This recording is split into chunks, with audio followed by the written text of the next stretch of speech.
Film की शुरुआत दो बच्चों को दिखाने से हुई जो काफी अच्छे दोस्त होते हैं। इनमें लड़की का नाम क्लेयर था, लेकिन वो अपनी दोस्त से बड़ी होती है और इसका दोस्त कैंडिस की शॉप के बाहर रुकता है ताकि वो अंदर से कुछ कैंडिस ले सके जो खाने का इनका बहुत दिल कर रहा था। क्लेयर अपने दोस्त को कहती है कि अब मैं अंदर जाऊंगी और कैंडिस लूंगी, तुम भी चलो, तुम भी ले लेना। ये सुनकर इसका दोस्त कहता है कि मेरे पास तो पैसे ही नहीं है। इस पर क्लेयर कहती है कि कोई मसला नहीं, हम ऐसा करते हैं, कैंडीज चोरी कर लेते हैं। तुम ऐसा करो, अंदर जाकर शॉपकीपर का ध्यान भटकाना, तब तक मैं कैंडीज चुरा लूंगी। इसका प्लान सुनकर इसका दोस्त डर जाता है क्योंकि इसने आज से पहले चोरी नहीं की थी। क्लेयर इसे कहती है कि इतना मत सोचो, तुम्हें बस अंदर जाकर गुम होने का नाटक करना है। तुम इसे कहना कि मेरे डैड मिल नहीं रहे। इस पर शॉपकीपर को लगेगा कि तुम गुम हो गए हो और वो तुम्हारी मदद करने आएगा। जब तक तुम इसका ध्यान भटकाओगे मैं कैंडी चुरा भी चुकी होगी। अब इसका दोस्त ना चाहते हुए भी फेयर की बात मान लेता है, कहता है कि ठीक है, मैं ऐसा करने के लिए तैयार हूँ। वो कहती है कि काम होने के बाद हम यही मिलेंगे, जिसके बाद ये दोनों अंदर जाकर सब कुछ प्लान के मुताबिक करते हैं और क्लियर कैंडीज चुरा कर बाहर आ जाती है। वो एक जगह पर खड़ी होकर कैंडीज खाने लगी, पर तभी इसे एक अंधेरी वाली जगह से आवाज आई। क्लियर ने पूछा कि वहाँ कौन है, लेकिन इसे कोई जवाब नहीं आया। अब इसे अपने दोस्त का इंतजार करते हुए काफी देर हो गई थी, लेकिन वो अभी तक नहीं आया था। इसलिए अब क्लियर शॉप के अंदर कुछ जाके चेक करती है, पर वहाँ इसे अपना दोस्त नहीं मिलता। इसने जब शॉपकीपर से पूछा कि मेरा दोस्त कहाँ है, तो इसने जवाब दिया कि उसके डैड उसे ले गए हैं। ये सुनकर क्लियर बहुत हैरान हो जाती है क्योंकि ये तो मुमकिन ही नहीं था, इसके डैड तो यहाँ आए ही नहीं, तो फिर इसे कौन ले गया। और बस इसके बाद से क्लियर के दोस्त का कुछ पता नहीं चल पाया। हम जान पाते हैं कि इसी तरह और भी बहुत सारे बच्चे शहर से लापता हुए थे। अब इन सबके पीछे जिस आदमी का हाथ था, यानी कि किडनैपर, ये बच्चों को अगवा करता था, इसे पुलिस ने पकड़ भी लिया था और 25 साल की सजा भी सुना दी गई थी। जिसके बाद हम सीधे 25 साल के बाद का टाइम देखते हैं।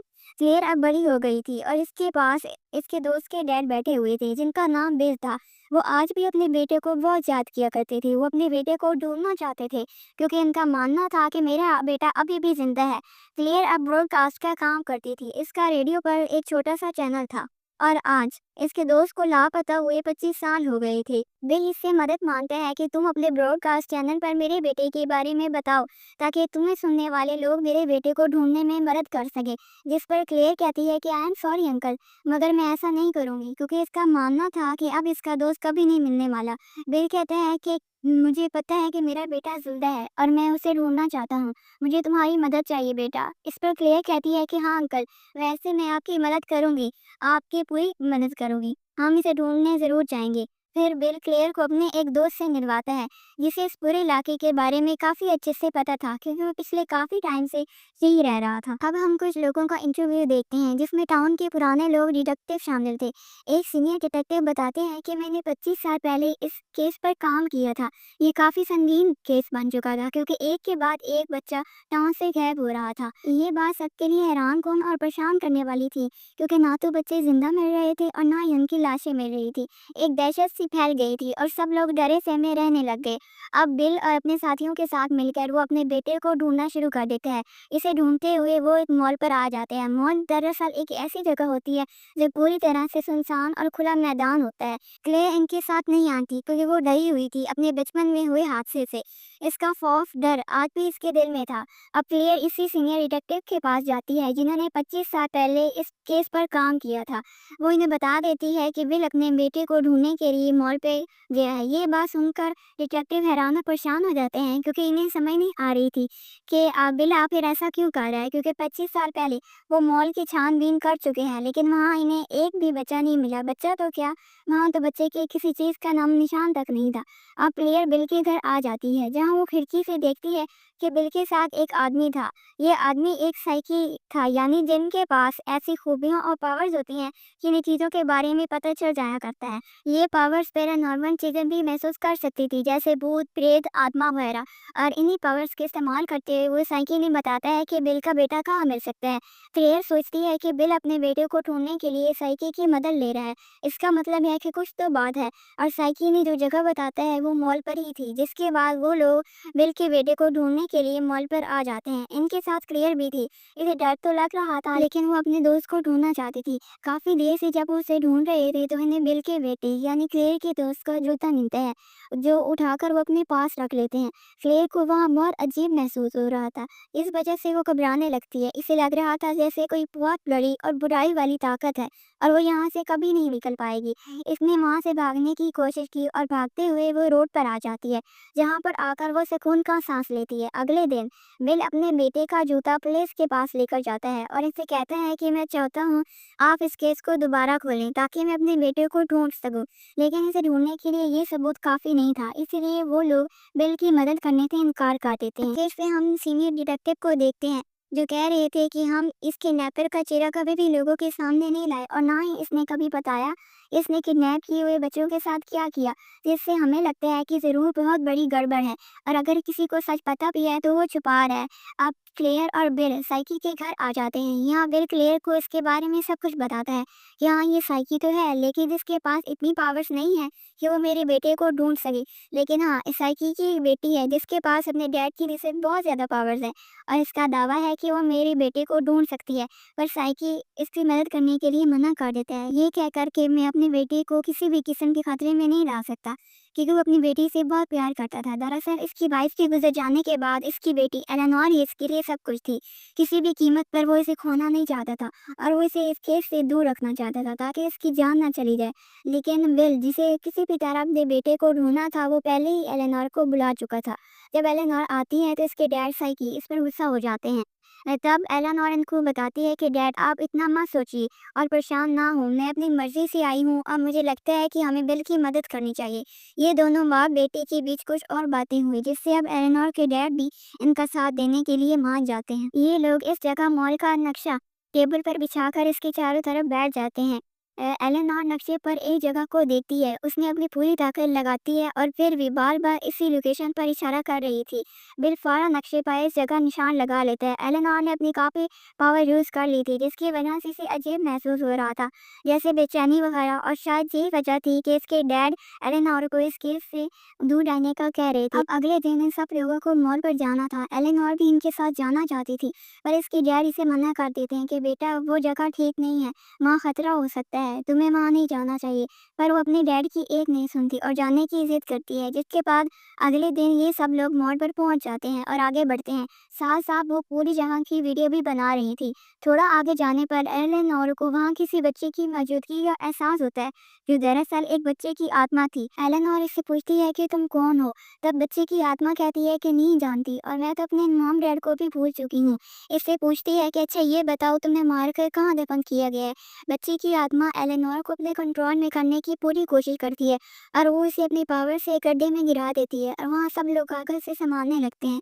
यहाँ पर बिल समझ गया था कि वो बच्चे की आत्मा ज़रूर इसे कुछ कहना चाहती है, वो इसलिए वो उस जगह पर खुदाई करने लगता है। और हैरानी वाली बात ये थी कि इसे वहाँ एक लड़की की लाश भी मिलती है, जो और किसी की नहीं बल्कि इसी आत्मा वाली लड़की की। यानी 25 साल पहले उस किडनैपर ने इस लड़की को मार कर यहाँ दफन कर दिया था और इस बच्चे ने एलेनोर की बात का जवाब दे दिया था कि इसे कहाँ दफन किया गया है, जो देख कर ये लोग काफ़ी चौंक जाते हैं। और इसके बाद हम 4 हफ्तों के बाद की कहानी देखते हैं, जहाँ अभी भी बिल अपने बेटे को ढूंढने की कोशिश कर रहा था और क्लेयर हर तरह से इसकी मदद कर रही थी। इसके बाद क्लेयर और बिल साइकी के घर जाते हैं, जहाँ एलेनोर इन्हें बताती है कि मेरे साथ हमेशा एक आदमी रहता है जो अक्सर मेरी हिफाजत करता है। जब भी मैं परेशानी में होती हूँ और मुझे कुछ समझ नहीं आ रहा होता तो वो मेरी मदद करता है। हम दोनों एक दूसरे के काफ़ी करीब हैं। वो एक आत्मा है और वो मेरे लिए एक हिफाजती आत्मा का काम करता है। अब साइकी अपनी बेटी एलेनोर के जरिए इस आत्मा से बात करता है और कहते हैं कि हमें इन बच्चों के बारे में बताओ जिसे किडनैपर ने मारकर मोड़ पर गाड़ा है। वो आत्मा से पूछता है कि क्या तुम हमें महसूस कर सकते हो, जिस पर इसने हाँ में जवाब दिया। वो बताता है कि जिन बच्चों की वो लाशें हैं, इन सारे बच्चों की आत्माएं अंधेरे में रहती हैं। अब यहाँ बिल अपने बेटे के बारे में पूछता है, तब वो आत्मा एक पॉइंटर की मदद से नक्शे पर एक जगह निशान लगा देता है। ऐसा करने के बाद वो जहाँ से चला जाता है। ये लोग फिर से मॉल में आ जाते हैं इस जगह को चेक करने जहाँ आत्मा ने निशान लगाया। थोड़ा आगे बढ़ने पर इन्हें एक अजीब सा लंबा सा पत्थर दिखाई देता है जिसके ऊपर अजीबो गरीब दायरे बने हुए थे। जिसके बाद वो फिर से आगे बढ़ते हैं। और यहाँ बारिश होने लग जाती है और ये लोग आगे नहीं बढ़ पाते, इसीलिए वही टेंट लगा देते हैं। अब एलेनोर इन सबको बताती है कि मेरी दोस्त आत्मा को यहाँ मोड़ पर आना बिल्कुल भी पसंद नहीं है, क्योंकि जब भी वो यहाँ आती है इसे अजीबोगरीब महसूस होने लगता है, जिसका मतलब है कि यहाँ कुछ ऐसा ज़रूर है जो इसे बिल्कुल पसंद नहीं है, यानी कि कोई ऐसी ताकत, कोई ऐसी चीज़ है जिससे वो भी डर रही, हालांकि वो खुद भी एक आत्मा है। जिस पर ये सारे लोग एक साथ बैठकर बातें कर रहे थे। यहाँ बिल टॉयलेट करने के लिए टेंट से बाहर जाता है, तो तभी से कोई दिखाई देता है जिसका वो पीछे करने लगता है। बस तभी वो दलदल में गिर जाता है, लेकिन ठीक टाइम पर बिल की दोस्त ने आकर इसे बचा लिया। बिल इसे भी बता देता है कि मैंने यहाँ पे किसी को देखा है, इसीलिए ये दोनों इसे ढूंढने चले जाते हैं। इधर कैंप में साइकी काफी घबराया हुआ था, क्योंकि बिल की वजह से इन सबकी जान खतरे में थी, क्योंकि ये जगह मशहूर थी, माहौल खतरों से भरा हुआ है। तब साइकी अपना मूड फ्रेश करने के लिए बाहर चला जाता है, जिस बीच क्लेयर और एरन और बातें करने लगती हैं। क्लेयर इसे बताती है कि मेरे दोस्त के गुम होने का गम मुझे आज भी है। मैं इस चीज़ का जिम्मेदार खुद को मानती हूँ, क्योंकि ना मैं उसे शॉप पर गई थी और ना ही वो किडनैप होता। फिर अचानक एलेनोर जोर से चीखने लगती है, जिसकी आवाज़ सुनकर बिल और उसके दोस्त आ जाते हैं और इसे पूछते हैं कि तुम क्यों चिल्लाई। तो वो दुखी होते हुए बताती है कि यहाँ कोई बहुत खतरनाक ताकत है, जिससे डरकर मेरे आत्मा दोस्त मुझे छोड़कर चला गया है और इसके बगैर मुझे भी अजीब सा डर महसूस हो रहा है। वो अचानक अपना अंदाज बदल लेती है, कहने लगती है और यहाँ पर एक दरवाज़ा जो खुल चुका है, जिसके साथ ही वो पोजेस्ड होने लगती है, यानी कोई खतरनाक ताकत इसके अंदर आ चुकी थी। और एक बार फिर वो जोर से चिल्लाती है। इसकी ऐसी हालत देखकर बिल और इसकी दोस्त एलेनोर के डैड को बुलाने चले जाते हैं, जबकि एलेनोर अजीब हालत में आ चुकी थी और इसकी आंखों से खून निकलने लगता है। इसके चेहरे को देखने से साफ लग रहा था जैसे वो बहुत तकलीफ में है।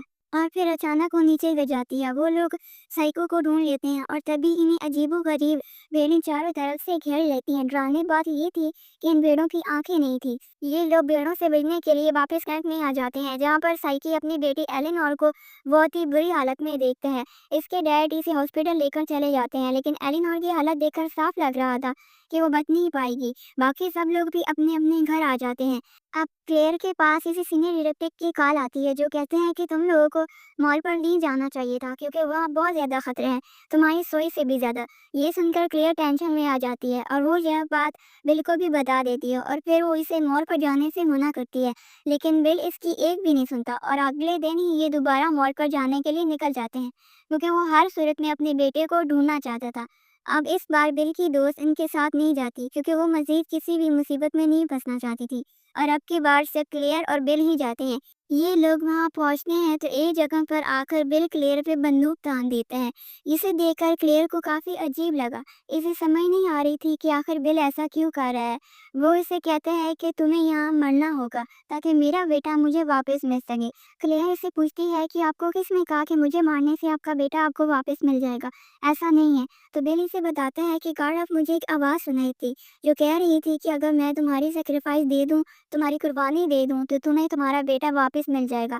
ये सुनकर क्लेयर रोने लग जाती है और इससे गिड़गिड़ाकर अपनी जान की भीख मांगने लगती है। मुझे मारने से आपका बेटा वापस नहीं आएगा, क्योंकि वो 25 साल पहले ही जा चुका है और वो कभी लौट कर नहीं आएगा। बिल फिर भी इसकी एक नहीं सुनता और इसे मारने के लिए आगे बढ़ता है। क्लेयर इसे रो रो कर अपनी जान की भीख मांगती है कि प्लीज़ अंकल, मुझे मत मारिए, लेकिन वो क्लेयर की एक नहीं सुनता और उसे लेकर पत्थर के पास आता है। इतने में ही वहाँ एक भेड़ आ जाती है, जो क्लेयर पर हमला कर देती है और इसे मारकर भेड़ खुद भी मर जाती है, जबकि क्लेयर दलदल में गिर जाती है। और तभी बाकी बच्चों की आत्माएं आकर क्लेयर पर चपड़ पड़ती हैं और इस तरह क्लेयर की मौत हो जाती है। इसके मरते ही हम देखते हैं कि बिल का बेटा भी वहाँ आ जाता है और अपने डैड के पास वापस जाकर इनसे मिलता है। आखिर 25 साल बाद वो मिल जाते हैं, जिस वजह से वो बहुत ज़्यादा खुश थे। अब आपके माइंड में बहुत सारी बातें चल रही होंगी कि आखिर यहाँ पर क्या हो रहा है, तो चलिए मैं आपको क्लियर कर देती हूँ। असल में इस जगह मॉल पर एक डेमन शैतान रहता है। जो दलदल का गड़ा था वो दरअसल हेल यानी जहन्नम का रास्ता है, जहाँ से डेमन बच्चों की सेक्रीफाइसेस कुर्बानियाँ दिया करता था। और जब वो भेड़ें थी वो बच्चों की आत्माएं थी, जिनको शैतान ने अपने साथ शामिल कर लिया था और सेक्रीफाइसेस देने में वो शैतान की मदद करते थे, क्योंकि शैतान ने इन्हें अपना गुलाम जो बना लिया था। ये सब कुछ पिछले काफ़ी सालों से होता आ रहा था और डेमन ने बिल के कानों में कहा था कि अगर तुम क्लेयर का सेक्रीफाइस दे दो तो तुम्हें तुम्हारा बेटा वापस मिल जाएगा। और आखिर में ऐसा हुआ भी, क्योंकि सैक्रिफाइस सिर्फ लड़कियों का ही लगता था। यही वजह है कि हर जगह से लड़कियों की ही लाशें मिली और लड़कियों की ही मौत हुई, जैसे कि इस आत्मा वाली बच्ची की लाशें।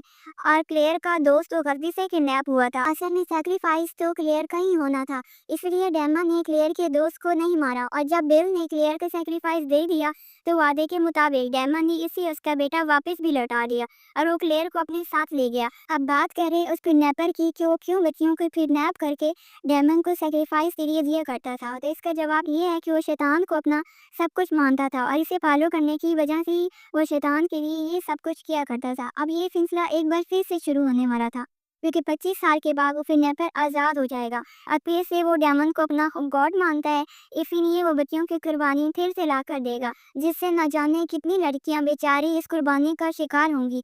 और इसी भयानक अंडे के साथ ये कहानी यहाँ पे ख़त्म हो जाती है।